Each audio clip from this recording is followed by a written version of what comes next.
Hello everyone, welcome to RAN Academy. Today we will study about the electron transport cycle. In the previous video, I have given you a brief introduction about the ETC, that is electron transport cycle, as well as something about the channels which coordinate in the process of ETC.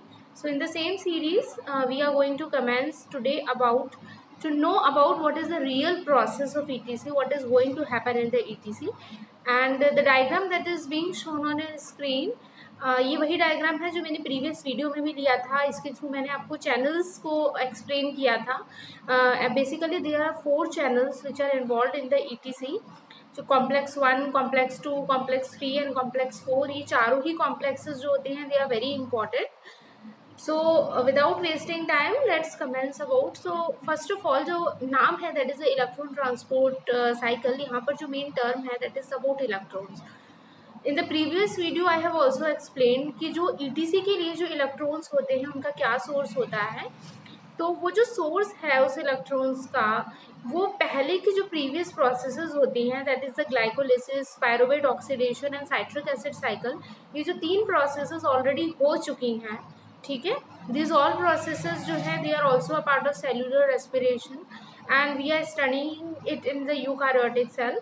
तो पहले जो glycolysis हुआ है, pyruvate oxidation हुआ है, citric acid cycle that is also known as Krebs cycle हुआ है, तो उनसे हमें कुछ इलेक्ट्रॉन्स मिले थे and that electrons they will be used during the electron transport chain. Now let's read about what is the role of NADH. NADH and FADH2, इन दोनों के बारे में मैंने आपको प्रीवियस वीडियो में चैनल्स, जब मैंने आपको जो कॉम्प्लेक्सेस थे दैट इज कॉम्प्लेक्स 1, कॉम्प्लेक्स 2 है ना, इनमें जब मैंने पढ़ाया था तो उसमें मेन रोल जो है वो NADH का और FADH2 का आता है. अगर कॉम्प्लेक्स 1 की बात करते हैं तो we see NADH playing a very significant role. So now let's understand what is the role of NADH. NADH, it is good at donating electrons in redox reaction. Redox reactions कौन से reactions होते हैं? Redox reactions they can be defined as the reactions in which both the oxidation and reduction processes are going on. ऐसे reaction जिसमें oxidation और आपका reduction, और हिंदी में हम लोग ये कह सकते हैं कि जहाँ पर उपचयन तथा अपचयन दोनों हो रहा है, ऐसी अभिक्रियाओं को रिडॉक्स अभिक्रियाएं कहा जाता है. That is its electron are at high energy level, so it can transfer its electron directly to complex 1 turning back into NAD positive. NAD positive पे क्यों आया है? बिकॉज इसने अपने इलेक्ट्रॉन ये डोनेट करेगा कॉम्प्लेक्स 1 को, इसी वजह से यहाँ पर जो पॉजिटिव साइन हमें मिला है NAD plus, as you can see on the screen, तो ये प्लस साइन इसलिए है क्योंकि इसने अपना इलेक्ट्रॉन जो है वो किसको डोनेट किया है? कॉम्प्लेक्स 1 को. As electrons they move through complex 1 in a series of redox reactions, energy is released and the complexes uses this energy to pump protons from the matrix into the intermembrane space. इस चीज को हम लोग समझते हैं. जब पिछली figure में देखें, यहाँ पर continuously intermembrane space, mitochondrial matrix and inter mitochondrial membrane are shown. तो आप लोग देख सकते हैं कि हाइड्रोजन जो आपके प्रोटॉन्स हैं उनकी पंपिंग हो रही है from the mitochondrial matrix towards the intermembrane space. यहाँ पर आप लोग एरो देख सकते हैं कि जो H पॉजिटिव का जो एरो है वो माइटोकॉन्ड्रियल मैट्रिक्स से इंटरमेम्ब्रेन स्पेस की तरफ जा रहा है. So that is all about the proton pumping is happening here. तो NADH क्या करता है? NADH अपना एक इलेक्ट्रॉन कॉम्प्लेक्स 1 को देता है. इसी के साथ में जब इलेक्ट्रॉन है वो कॉम्प्लेक्स 1 में मूव करता है, then a series of redox reactions takes place, energy is released and this complex it uses this energy to pump the protons from the matrix into the intermembrane space. Now let's talk about what is the role of FADH2. FADH2, when you read it about the complex 2, complex 2 के अंदर जो electron donate कर रहा है that is FADH2. complex 1 में electron donate कर रहा है NADH, and in the complex 2 FADH2 electron donate कर रहा है. but the thing to be noted here is that FADH2 is not as good at donating electrons as NADH. अगर आप NADH और FADH2 में दोनों में कंपैरिजन करते हैं तो NADH इज मोर बेटर, है ना. NADH जो है वो बेटर है डोनेटिंग इलेक्ट्रॉन्स के केस में as compare to the FADH2. That is its electron they are at lower energy level. ये बात FADH2 के लिए कह सकते हैं. NADH में जब था हम लोगों ने देखा था electrons they were at higher energy level and FeDH2 में electrons they are at lower energy level, so it can not transfer its electron to complex 1. Instead, it feeds them into the transport chain through complex 2, which does not pump protons across the membrane. तो दो differences हैं यहाँ पर कि complex 1 में NADH electron donate करता है, इसलिए क्योंकि NADH जो है वो ज़्यादा अच्छा डोनेटिंग इलेक्ट्रॉन्स की अगर हम लोग देखते हैं इस तरीके से, तो NADH is better in case of donating electrons as compare to FeDH2. और इसी वजह से FeDH2 के केस में हम लोग देखते हैं तो इलेक्ट्रॉन्स है they are at lower energy level. जब लोअर एनर्जी लेवल में है तो वो उतनी एनर्जी नहीं प्रोवाइड करवा पाते हैं जिसके थ्रू प्रोटॉन्स की पंपिंग हो जाए from the matrix towards the inter membrane space. Okay, so इसी वजह से जो FeDH2 है कॉम्प्लेक्स 1 में इलेक्ट्रॉन नहीं डोनेट करता है, FeDH2 कॉम्प्लेक्स 2 में डोनेट करता है. I think the basic concept about the complex 1 and complex 2 is clear here. FeDH2 का रोल कॉम्प्लेक्स 2 में क्यों है एंड NADH का role that is in the complex 1 क्यों है, आपको क्लियर है. इन केस अगर आपको अभी भी कॉम्प्लेक्सेस के बारे में थोड़ी सी भी क्वेरी होती है तो you can go back to the Udan Academy and see my previous video. Yesterday only I have posted it. Now here you can see a diagram which is depicting ETC, that is electron transport chain in cellular respiration. यहाँ पर सारी processes, सबसे पहले आपको mitochondria का यहाँ पर diagram दिया हुआ है. माइटोकॉन्ड्रिया में आपको matrix, outer membrane, inner membrane दोनों चीज़ें हैं, बिकॉज माइटोकॉन्ड्रिया जो है it is a cell organelle, it is a double membered cell organelle. इसमें दो मेम्ब्रेन्स होती हैं. What the process we are studying, this process is okay, that is the process of cellular respiration, which includes Krebs cycle, which is also including the ETC. It is happening in the inner membrane में भी हो रहा है और specifically in the matrix region. The same it is seen here. ये mitochondria का diagram है. Mitochondria के बाद आप लोग देख रहे हैं stage 1, that is the glycolysis, we have already discussed. End product उसका पायरुविक एसिड होगा. Then it will enter into the stage 2, that is the Krebs cycle, also known as the citric acid cycle, or it is also known as the tricarboxylic acid cycle, that is TCA. उसके बाद Krebs cycle में last जो product है एक oxalo acetate बनता है, वो again recycle होकर अगेन यूज होता है. फ्रॉम Krebs cycle का हमें वहाँ पर इलेक्ट्रॉन्स मिलते हैं, हमें वहाँ पर H+ आयंस मिलते हैं. That is the main role of Krebs cycle. And those electrons and H+ ions that we get from the Krebs cycle, they are being used up during the ETC. From ETC, then next process it will be chemiosynthesis, and from that oxidative phosphorylation, and at last we will count about the number of ATPs that are being produced. Okay. तो ये जो बीच बीच में मैं आपको diagram है friends इसलिए दिखाती हूँ because it's very important to recall whatever has happened in the previous. क्योंकि जब आप ATPs को काउंट करेंगे, अगर हमें प्रीवियस चीज़ों से हम रिलेट करके नहीं पढ़ेंगे तो थोड़े से हमें इश्यूज़ हो सकते हैं इन चीज़ों को समझने के लिए, because I personally find these things to be very complicated. थोड़ा ज़्यादा हमें इस चीज़ पर फोकस करके समझना होता है. And this diagram is very important. Even अगर आप अपनी एग्जाम्स में भी लिख रहे हैं इस चीज़ को, तो this diagram it will be very helpful, क्योंकि ये पूरी समरी है सेलुलर रेस्पिरेशन की. Okay, now how the ETC proceeds. Now the main thing comes की इलेक्ट्रॉन ट्रांसपोर्ट चेन जो है हमारी वो प्रोसीड कैसे हो रही है. तो the first two complexes they passes electron from NADH and FeDH2 exactly on the same path. ऐसा इसलिए कहा है क्योंकि जो NADH है ये कॉम्प्लेक्स 1 को इलेक्ट्रॉन डोनेट करता है, FeDH2 कॉम्प्लेक्स 2 को इलेक्ट्रॉन डोनेट करता है. बट ऐसा क्यों लिखा है कि दे exactly on the same path, because ये दोनों जो इलेक्ट्रॉन फाइनली ट्रांसफर करते हैं, और वी कैन सी जो फाइनली कॉम्प्लेक्स 1 और कॉम्प्लेक्स 2 से इलेक्ट्रॉन्स को रिसीव कर रहा है, that is a molecule, that is यूबिक्विनोन. Okay, उससे वो कौन सा है, that is यूबिक्विनोन and it is indicated by Q. यहाँ पर जो Q सिंबल है it symbolizes यूबिक्विनोन. Next is ubiquinone. It is reduced to form QH2 and travels through the membrane and it delivers the electron to complex 3. complex 3 में ये अपना deliver करता है. complex 3 में हम यहाँ पर जो रोल होता है वो साइटोक्रोम C का आता है. Cytochrome C it is a part of complex 3. Cytochrome C receives the electron from I can see वहाँ से कॉम्प्लेक्स 2 जो यूबिक्विनोन है जब वो कॉम्प्लेक्स 3 में दे रहा है तो वहाँ पर साइटोक्रोम C जो है उसे रिसीव करता है. As electron moves through membrane, more H plus ions they are pumped across the membrane. और जैसे जो ये इलेक्ट्रॉन है वो मेम्ब्रेन से पास हो रहा होता है, then more H plus ions are pumped across the membrane. मैंने पहले ही बोला था कि जब हम लोग दोनों में कंपैरिजन करते हैं तो NADH की बात करते हैं तो it is more better in donating the electrons.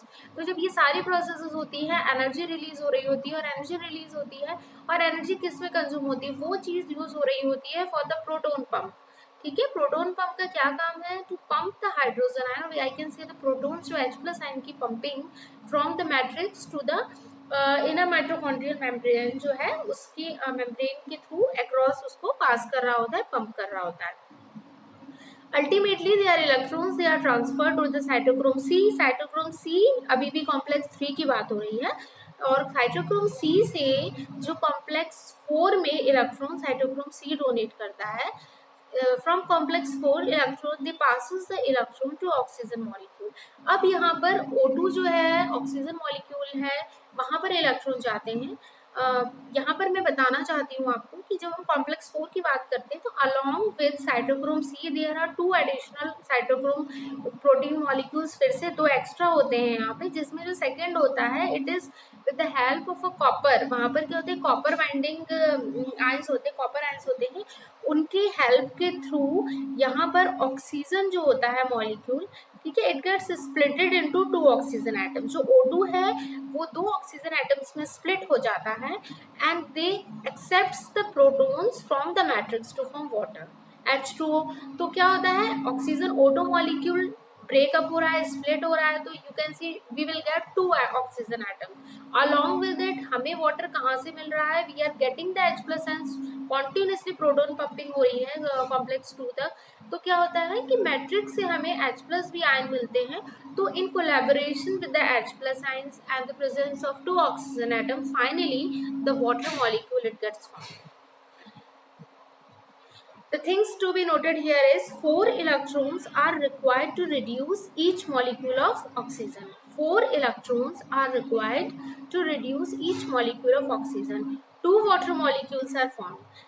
These things you should retain in your mind कि 4 इलेक्ट्रॉन्स की हमें ज़रूरत पड़ती है ईच मॉलिक्यूल ऑफ ऑक्सीजन को रिड्यूस करने के लिए, and we get 2 water molecules in this process.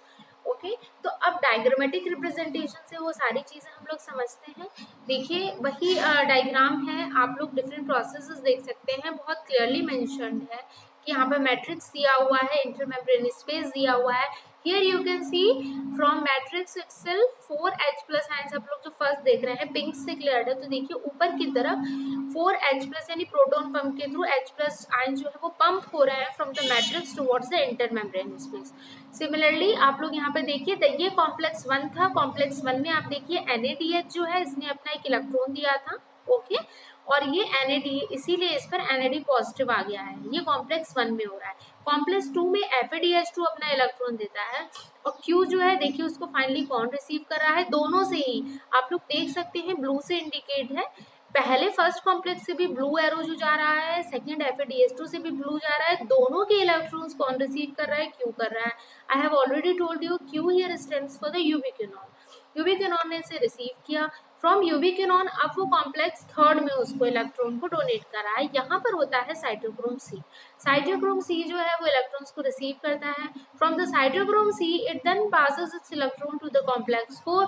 Complex 4 में यहाँ बहुत क्लियरली मेंशन्ड है, you can see it in the black, half O2 plus H2 it gives H2O molecule. यहाँ पर ऑक्सीजन मॉलिक्यूल की स्प्लिटिंग होती है, हमें 2 ऑक्सीजन एटम्स मिलता है. Along with it we also get hydrogen, और I can say the H plus ions from the matrix, और वो लोग ऑक्सीजन और हाइड्रोजन यहाँ पर कंबाइन होकर जो आयंस हैं they finally form what, they finally form the water molecule. और यहाँ पर ये यहाँ पर H2 आप लोग देख सकते हैं, that is up to the cytochrome C. And in the next process, अब जो आगे की प्रोसेस होगी that will be the we will study about the अब किस तरीके से यहाँ पर केमिकल सिंथेसिस और किस तरीके से कीमोसिंथेसिस यहाँ पर आगे होगी. So in the next process we will be studying about the oxidative phosphorylation. Till then ETC में आप लोग देख रहे हैं कि यहाँ पर ऑक्सीजन जो है वो स्प्लिट होता है, वाटर मॉलिक्यूल यहाँ पर फॉर्म होता है. So now the question which comes is what does ETC provide us? It regenerates the electron carriers. First of all, NADH and FADH2, they pass their electrons through the electron transport chain, turning back into NAD plus and FAD. I think this thing is clear. NAD positive electron पास करने के बाद में NADH NAD plus में convert हो रहा है, FADH2 gets converted into FAD. This is important because the oxidized forms of these electron carriers, they are used in glycolysis and the citric acid cycle, and they must be available to keep these processes running. So this is the first thing कि ETC हमें क्या provide करे. ETC हमें it regenerates the electron carriers, जो कि बहुत ज़रूरी है क्योंकि जो इलेक्ट्रॉन कैरियर्स यहाँ पर रीजनरेट होंगे वही फिर से ग्लाइकोलाइसिस और सिट्रिक एसिड साइकिल में पार्टिसिपेट करेंगे, so that the process it continues.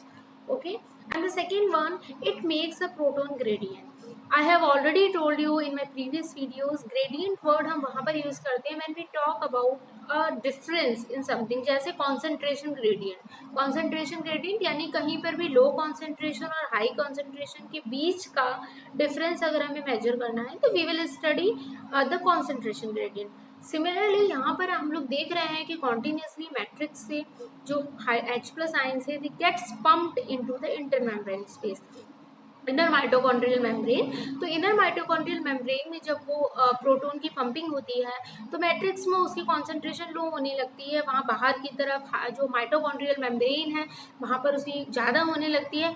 तो इस चक्कर में क्या होता है, gradient develops. So this ETC is very important for the making of a proton gradient.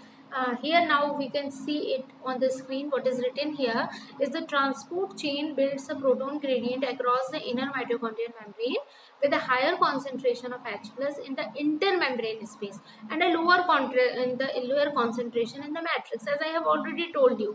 ठीक है, मैट्रिक्स से continuously H plus ions pumped out हो रहे हैं तो मैट्रिक्स में उसकी concentration low होने लगती है H plus ions की. This gradient represents a stored form of energy, and as we will see, it can be used to make the ATP. Okay, तो ये जो एनर्जी डेवलप हो रही है यहाँ पर वही हम लोग बाद में यूज करेंगे. We will see it in the next video किस तरीके से एटीपीज का फॉर्मेशन हो रहा है. So this video friends today it was all about the ETC. Introduction मैंने पहले एक्सप्लेन किया है, अभी मैंने पूरी प्रोसेस एक्सप्लेन करी आपको किस तरीके से ईटीसी में इलेक्ट्रॉन्स जो है कॉम्प्लेक्स 1 से कॉम्प्लेक्स 2, कॉम्प्लेक्स 2 से complex 3 and finally from the complex 3 to complex 4 हो रहे हैं. एक प्रोटॉन ग्रेडियंट फॉर्म हो रहा है जिससे एनर्जी रिलीज हो रही है और this energy it will be used to make the ATP. Okay, so friends, I hope आपको ये वीडियो अच्छे से समझ आई होगी. You have liked this video. So अगर in case you have any query regarding any of the things, any of the videos, previous videos, today's video, you can post it in the comment section. आप comment section में अपनी queries को post कर सकते हैं. I will readily try to solve all your queries. And again, thanks for watching the video. Kindly subscribe our channel. And with this, Deepika, I am signing off. And see you friends with the next video tomorrow. Okay, stay safe, stay healthy.